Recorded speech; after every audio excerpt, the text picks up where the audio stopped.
તો પાટણથી હાલ મહત્વના સમાચાર સામે આવ્યા છે, જ્યાં કરોડોની ઠગાઈ આચરનાર શખ્સને ઝડપી પાડવામાં આવ્યો છે.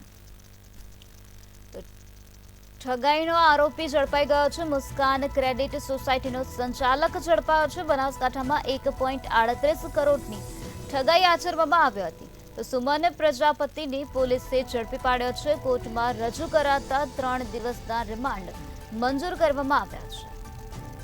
પાટણથી હાલ મહત્વના સમાચાર સામે આવ્યા છે, જ્યાં પાટણમાં કરોડોની ઠગાઈનો આરોપી ઝડપાઈ ગયો છે.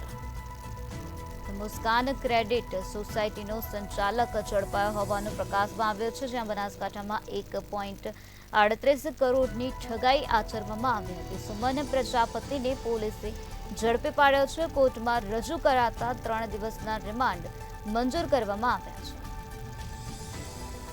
મુસ્કાન ક્રેડિટ સોસાયટીમાં રિકરિંગ ડિપોઝિટ સ્કીમમાં પાકતી મુદ્દતે ઊંચું વ્યાજની લાલચ આપી હતી. મુસ્કાન ક્રેડિટ સોસાયટીમાં રોકાણ કરાવીને 1.38 કરોડનો ચૂનો લગાવીને 1 વર્ષથી ફરાર હોવાનું સામે આવ્યું છે. ત્યારે પોલીસે તેને અમદાવાદથી ઝડપી પાડ્યો છે. કોર્ટમાં રજૂ કરાતા કોર્ટે 3 દિવસના રિમાન્ડ મંજૂર કર્યા છે.